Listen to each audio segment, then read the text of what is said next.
જય ખુખારમાં મેલડી ઘરે જે બનાવો તે કુળદેવી માને પણ જમાડો તે વાત ઉપર ખુખારમાં મેલડીએ શું પ્રવચન આપ્યું તે આપણે આ ભાગ 1 માં જોશું.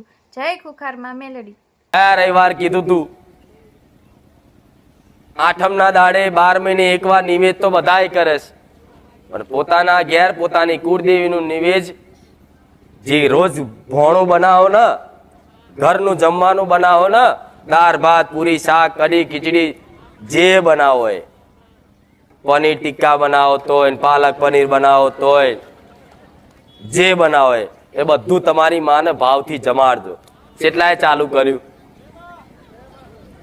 બદલાવ આવ્યો, ખૂબ ગમ્યું મને. હું પ્રસન્ન થઉં, પાછી રાજી ના થઉં. આ મારી વાતનું પાલન કર્યું એટલા જણાએ. હવે એ વખતે એવી વાત કરી કે આવો પ્રેમ રાખજો, આવી ભક્તિ રાખજો માતાજી પ્રત્યે, તમારી કુળદેવી પ્રત્યે, કે તમે જે ખાઓ એને ધરાવો, પાણી પીવો તો એને ધરાવો, ગમે તે વસ્તુ લાવો તો એને ધરાવો. બરોબર? તો કહે છે કે માતાજી એને ધરાવવાથી શું થશે? અમુક તો એવું કે 12 મહિને એકવાર નિવેદ આલે એટલે આવી જાય, આ બધું ના હોય, શું કરવાનું હોય? એવાનું સાંભળવું. પછી કે એક દાડો જો ભોણું ધરાવવાનું ભૂલી જાય તો કે માતા મારી નાખશે, કે ગોડી છે માતા, કે તમે એક દાડો કદાચ ભોણું આજે ધરાવીને કાલ ભૂલી ગયા તો તમને મારે. એટલે આવો ડર કોઈ ગાલે કે ભાઈ આ નવું કરવટું ના કરાય, આવનારી વસ્તી નહીં કરે તો આવું, આવો ડર હાલ છે. શું ડર હાલ છે? તમે અત્યારે આ બધું કરો છો, આવનારી વસ્તી નહીં કરત તો શું માતા ખાઈ જશે? ખાઈ જાય? આવનારી વસ્તીને તમારી માતા આશીર્વાદ રૂપે અને એવી પ્રેરણા હાલ છે ને, એ જાતે તમારા કરતા સારી ભક્તિ કરે. હવે વાત રહી કે માં કેમ માતાજીનો પ્રસાદ ધરાવવાનો આવું, એનો ધરાવવાનો ફાયદો, જો ફાયદા વગર તો તમે કશું નહીં કરે. એવા ભાવથી તો મને એક નિવેદ નારિયેળ નહીં હાલતા, ભાવથી હાલે છે એક નારિયેળ, મફતિયું નારિયેળ કોઈ હાલે છે? કોમ કરું તો મને હાલે, મફતિયું તો મને તમારી ઘરની માતા નહીં હાલતા, મને શું હાલવાના? એટલે મારે કઈક ફાયદો હાલવો પડે, બતાવવો પડે કે એનાથી શું ફાયદો, તો કહી દો ફાયદા. મસ્ત વાત છે, સાંભળજો. ઘણું તમારા જીવનમાંથી દુઃખ દર્દ ગાયબ થઈ જશે, તમારા ઘરમાંથી બીમારીઓ બધી દૂર થઈ જશે, તમારા ઘરમાં એક નવો આનંદ ઉર્જા પેદા થશે. તમારા ઘેર કોઈ મહેમાન બેવા આવશે ને તો એ પોતે પરમ શાંતિનો અનુભવ કરશે. આ હું જે કહું છું એ પાલન કરવાથી. એ માતાજી ભાણું ધરાવતી શું ફાયદો? તો નિવેદ કરો ને માતાજીનું, તો નિવેદ પોરિયા જમાડો, પાણીનો ગ્લાસ ધરાવો, પછી એ નિવેદ કોને વસ્તીને વેચે પ્રસાદ પેટે. તો પ્રસાદ કોને કહેવાય? કે જેમ તમે જે ખાવ છો થાળીમાં, અને થોડું ખાધું ને થોડું થાળીમાં રવા દીધું તો તમારું એ અઠવાડ કહેવાય, તમારું એઠું કહેવાય, વધેલું ભોજન. એવી રીતે તમે કોઈ પણ વસ્તુ માતાજીને ધરાવશો, ખાલી આમ ભાવથી એક ધરાઈ અને કીધું કે માં સ્વીકાર કરજે, એટલે એ માતાજીનું એઠું થઈ ગયું. થઈ ગયું કે નહીં? તો કહે છે તમે બધાએ સાંભળ્યું છે કે એઠું ખાવાથી ગુણો આવે. સાંભળ્યું છે ને? તમારા કોઈ નાનો દીકરો ગારો બહુ બોલતો હોય છે કે આ કોનું એઠું પાણી પીને આવ્યો છે, કે ને એવું જોજો, આ કોનું એઠું પાણી વળે પીધું છે, કે આવી ગારો નરી શીખ્યો, એવું કે ને. એટલે એનો મતલબ એક એઠું ખાવાથી ગુણો આવે ને, તો એ દેવનો એક ધરાવ એટલે પ્રસાદ થઈ જાય, એક એનું એઠું થઈ જાય. એટલે એ તમે દાળ ભાત પૂરી શાક બનાવ્યું હોય ધરાય અને એ તપેલું હોય એમાં લાઈન પાછું બધું નાખી દો તો તમારા ઘરનો બધો પ્રસાદ થઈ જાય કે નહીં? બધો થઈ જાય કે નહીં? થઈ જાય. પછી એ પ્રસાદમાં તમારા મા બાપ ખાવાના, તમારા સાસુ સસરા ખાવાના, તમારો ભાઈ ખાશે, તમારી પત્ની ખાશે, તમારો ઘરવાળો ખાશે, તમારો દીકરો ખાશે, અને કોક દાડો બાજુવાળો ખાઈ જાય. તો એ પ્રસાદમાં જે માતાજીના જે તે ગુણો હશે ને એ બધા ધીરે ધીરે તમારી અંદર ઉતરશે. જેમ કે દયા, કરુણા, પ્રેમ, આ બધો ભાવ ઓટોમેટિક તમારી અંદર ઉતરશે ને. જેમ મારો કેવો ભાવ છે એવો ઓટોમેટિક ભાવ તમારાની અંદર ઉતરશે. એટલે છે ને બધાના ઘરમાં આવો ભાવ થઈ જાય તો તમારા ઘરમાં કકરાટ કંકાસ રહેશે. તમે જાતે જ વિચારો. બહુ ઊંડાણની વાત છે. ઘેર જઈને શાંતિથી પ્રવચન સાંભળીને વિચારજો હજુ હું શું કહેવા માંગુ. એઠું ખાવાથી ગુણો આવત. તમારી માનું એઠું ખાવ તો એના ગુણો આવો કે નહીં? તો તમારી માતા તમારા જે પોતાના દીકરા માટે કહેશો માં મારે દીકરાને સદબુદ્ધિ આવજે, એ પ્રસાદ ખાવાથી જ આવશે. માં મારા દીકરાનો ગુસ્સો શાંત કરી દેજે, એ પ્રસાદ ખાવાથી જ થઈ જશે. માં મારી દીકરીનું ચરિત્ર સારું કરી દેજે, એ પ્રસાદ ખાવાથી જ સારું થઈ જશે. આવું બધું કંઈક મા બાપના પ્રાર્થના હોય છે એ તમારા ઘેરથી જ સારું થઈ જશે. મને માગણી કરવાની મોનતા રાખવાની જરૂર નહીં પડે. હું મેલડી આવું કહું પડશે નહીં પડે ને તો આ ફાયદા બતાયા. અને એ ખાવાથી બીજું તમે મારો પ્રસાદ ખાવશો તો કહેશે કે માતાજી તારા સાનિધ્યમાં આયા ને મને તકલીફ હતી, કેન્સર હતું અને મારા ભાઈને મેં ખાલી તારો પ્રસાદ સેજ ખવડાવ્યો એમાં કેન્સર ગાયબ થઈ ગયું. તો તમારા ઘેર તમારી માનો પ્રસાદ ખાવાથી તમારા રોગ દૂર નહીં થઈ જાય? થશે કે નહીં? વિચાર કરજો. તમારી માં ઘેર હું છું એ જ તમારી માં ઘેર છે. હું બહુચર છું, હું મેલડી છું, હું સતી છું, એ જ તમારા ઘેર છે. ચામુંડા છે, મા કાળી છે, ખોડિયાર છે ને. શક્તિ તો બધી એક જ છે ને. તો આ ભાવ હાલજો. એના ભાવની ભૂખ છે. વોર્યો એને ખાવો નહીં, એને દાળ ભાત નહીં ગમતા ખાવા, પણ આમ દાળ ભાત ધરો ને. પણ એમાં તમારો જે પ્રેમપૂર્વક નો ભાવ હોય ને એ ભાવની ભૂખી માતા. એવું નહીં કેતા કે માતાજી તો ભાવના ભૂખ્યા છે, એના ભાવ જોઈએ છે કે મારો દીકરો શું ધરાવશે એની નજરે હોમે નહીં મારે. દાળમાં કદાચ રહી નાખવાનું ભૂલી જશે ને તો માતા નહીં કે તું રહી ભૂલી જઈ ચાલશે. એ ભાવ જોશે કે નહીં? તો તમે ના કરી શકો. તમને કદાચ કોઈ નોકરી ધંધો જવાનો હોય ગમે તે હોય તો તમારા નાના દીકરા દીકરીઓ હોય ને 5-7 વર્ષના, 10 વર્ષના, 20 વર્ષના, 25 વર્ષના, એમને આ ટેવ પાડો કે લે ભણું થઈ ગયું છે જા માતાજીને ધરાયા હેડ પેલા.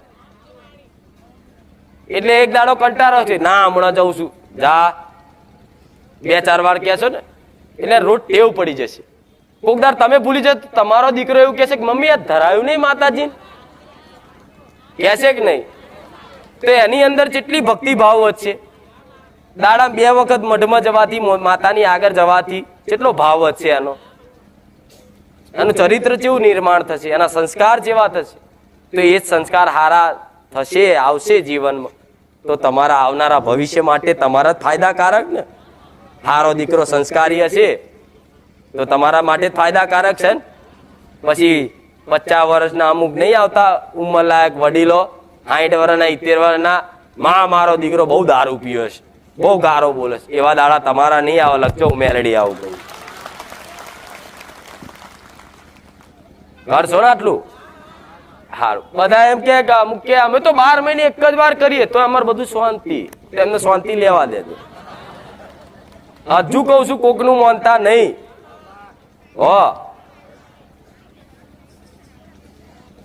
તમારા ઘેર તમને એવું હોય તો ભ્રમ કાઢી નાખજો કે અમે નોકરી કરીએ છીએ, પગાર લાવીએ છીએ ને તાર અમે ખાઈએ છીએ. હા હું જાણું છું. કરમ કર્યા વગર કશું જ ના થાય. નોકરી ધંધો કર્યા વગર, મજૂરી કર્યા વગર, મહેનત મજૂરી કર્યા વગર તમારા ઘેર ધન ના આવે. ધન ના હોય તો તમારા ઘેર અનાજનો દોણો ના આવે. હું માનું છું. પણ ક્યાંક ને ક્યાંક વાતે સૂક્ષ્મ રૂપે તમારી કુળદેવીના આશીર્વાદ હોય તારે તમે હરખો પગાર લાવી અને ઘેર 10,000 15,000 રૂપિયા બચત કરી લાવો છો. નકન કઈક એવા જોયા છે કે પેલા કરોડપતિ હતા ને અત્યારે રોડપતિ થઈ ગયા, ભીખ માગસ બધા છે ને. જોયું છે ને કે આ તો પેલા 4 કંપનીઓનો માલિક હતો, અત્યારે જો રોડ ઉપર રખડે ભીખ માગે ગોડો થઈ ગયો કે સન આવું તો તમને એવો અહંકાર નહીં કરવો કે હું મારી મહેનત નું કમાઉં છું. ના, તમારી માતાના આશીર્વાદ છે ને તાર તમે ખાઈ શકો છો 2 ટાઈમના રોટલા. હવે એ જ હાલે છે ને એનું એને પાછું હાલવાની, એમાં શું નવાઈ કરવાની એ જ હાલે છે ને અનાજ તમારી માં જ હાલે છે. કદાચ મારા જેવી માતાની આશીર્વાદથી તમારે ઘેર અનાજ આવતું હોય, પૈસા આવતા હોય તો એનું જ આલેલું એને તમે પાછું હાલો છો. તો એનો બીજો દાખલો હાલો. એક માના 3 દીકરા હોય, એકના આ ખોરે બેહાડ્યો, એક બાજુ એના એકના અહીં બેહાડ્યો, ને મોટો દીકરો હોય ઊભો હોય. એક થાળીથી એની માં એક કોર્યો ઓને ખવડાવે, એક ઓને ખવડાવે, એક ઓને ખવડાવે. વારા ફરતી વારા માં તો બધાને હરખું જ રાખે ને, કોઈ દીકરાને ભેદભાવ ના રાખે, કાર ખામણો ના એ રાખે ના રાખે, હરખાત રાખે માં બધાને. પણ એ 3 દીકરામાંથી 3 એક માં કોર્યો ખવડાવતી હોય ને, પણ એમાંથી એક દીકરો એ થાળીમાં લઈને કોર્યો લઈ અને એની માને આમ ધરે ને તો એ માને જેટલું વાલું લાગે કે નહીં? વિચાર કરજો તમે. માં છે, એનું કર્તવ્ય નિભાવશે, દરેક દીકરા ઉપર હરખી જ સમાનતા જ રાખશે. તમારા કુટુંબના દરેક હશે ને એ બધાને હરખું જ રાખશે, કોઈને ભેદભાવ ચારે નહીં રાખે. પણ એને ચયો દીકરો વાલી લાગે જે એની થાળીથી લઈ અને એને કોર્યો પાછો ખવડાવે. જેમ તમે છો, જે અત્યારે મેં વાત કરી ને એ એની થાળીથી લઈ અને એનો કોર્યો પાછો ખવડાવવાની વાત છે. ખવડાવી જોજો એક વખત. તમારી માં જો હરખના આંસુથી કદાચ તમને બાથમાં ના ઘાલે તો ખવડાવ મેલડી લઈ. જેવા વાલ હોય છે, જેવા પ્રેમ હોય છે જગતમાં માતાના, એ તો જાતે જે અનુભવ કરે ને એને જ ખબર પડે. બીજો નામ જીએ કે આજ મારા દીકરાને મારે એટલો પ્રેમ ને લાડ છે ને, એ જાતે જ એ સમજીએ કે બીજા કોઈ ના કહીએ કે મારી માં મને કેટલો વાલ કરે છે. એનું વર્ણન ના કરીએ કે કોકને કહેવા જાય તો કઈ ભાષામાં કહું? જેમ કે પ્રેમની કોઈ ભાષા હોય છે? ના હોય. એટલે એવો વાલ તમારે જોઈએ છે ને તમારી માને એ જ જોઈએ છે. તમને હજુ ફરી એક વખત કહું છું, નવા કેટલા આયા? કેટલા નવા આયા છે?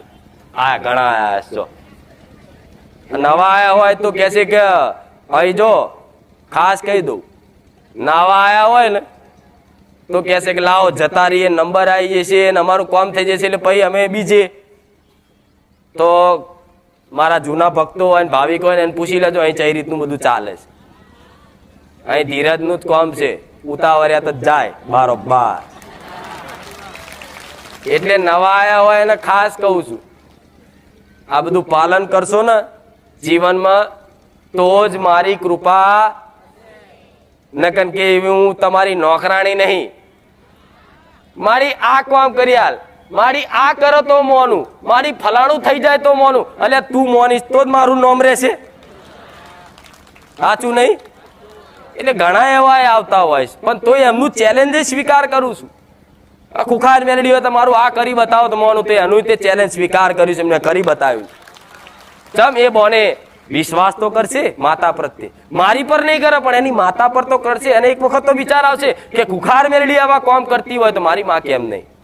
એવો તો વિચાર આવશે. એના કારણે તમારી માં માટે હું કામ કરી આવું, જેથી તમે ભક્તિ કરી અને તમારા જીવનમાં સુખ અજવાળા થાય એના માટેની હું કોશિશ કરું છું.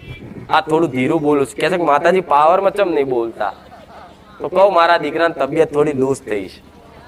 હવે કહે છે કે માતાજી તમે સાક્ષાત છો, તમારા દીકરાને ચમ નહીં તાવ આવે? એવું થાય કોક ને, થાય કે નહીં? કહો તો ખરા મન. એમ તા તો શરીર છે, આખી રાતના ઉજાગરા ચોક જયા હોય, બહાર ઉજાગરા કર્યા હોય અને ઠંડીમાં ફર્યા હોય તો શરદી થાય, માથું દુખે, તાવ આવે. એમાં મન માતાને એવું કે મારી તું બેઠી હતી ચમ તાવ આવ્યો? ભાઈ હું એવું કહું, તને કોણે કીધું તું 4 વાગ્યા લગીને ઉજાગરા કરવાનું? થાય કે નહીં? તમને એટલે જીવનમાં આવા નાના મોટા તાવય આવશે. મારા દીકરાનો ચમ દાખલો આલું છું, મારા દીકરાનું કહું તો તમને ખબર પડે કે માતાજીનો દીકરો જો આટલું સહન કરતો હોય તો અમે તો સામાન્ય છે. એવું એટલે તમારા માટે જ કહું છું, નકર આવી કોઈ વાત કરે કે છે કે આવું થયું કે ડાયરેક્ટ બધું જે હોય કહી જ દેશે માતાજી. આપણે સત્ય જ છે ને.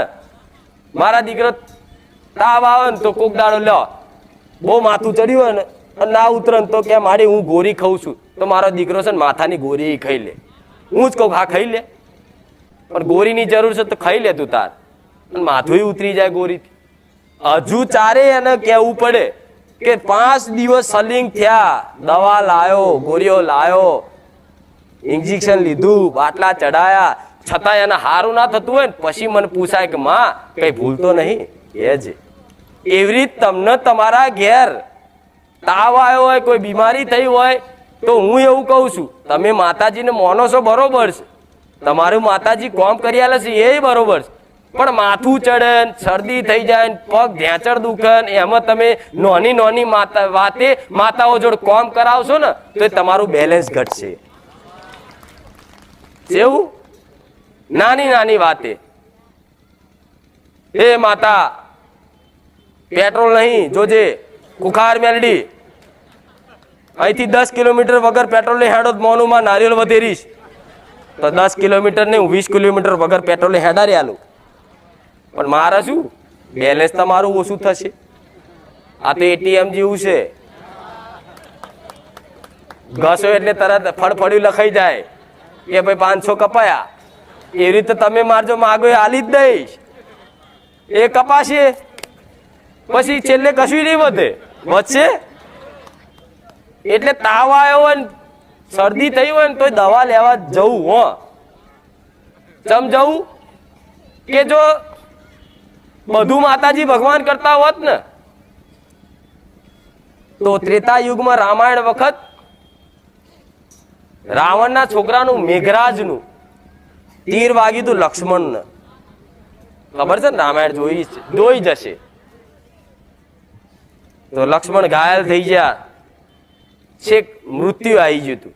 એવું જ કે છે ને, તારે રામ ભગવાન વિષ્ણુના અવતાર સાક્ષાત ભગવાન એની જોડે હતા, છતાંય રામે શું કીધું કે હવે મારા ભાઈને ચમ બચાવીશ.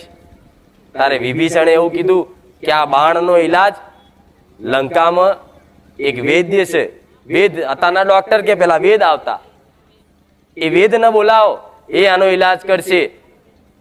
તો એ વેદ ન બોલાયા અને વેદ ન બોલાવી અને જોયું તો કે ભાઈ આ ફલાણું બાણ વાગેલું છે, આનો ઈલાજ એક જ જગ્યાએથી થાય. સાંજે અંધારું પડતા પહેલા જડીબુટી લઈ આવે પર્વત ઉપરથી, એ જડીબુટી લાવી અને એને ખવડાવ વાટીને તો આ ઊભા થાય. તારે ભગવાન ના આદેશથી હનુમાનજીએ જડીબુટી લેવા જાય ને આખો પહાડ ઉખાડીને લઈને આવ્યા.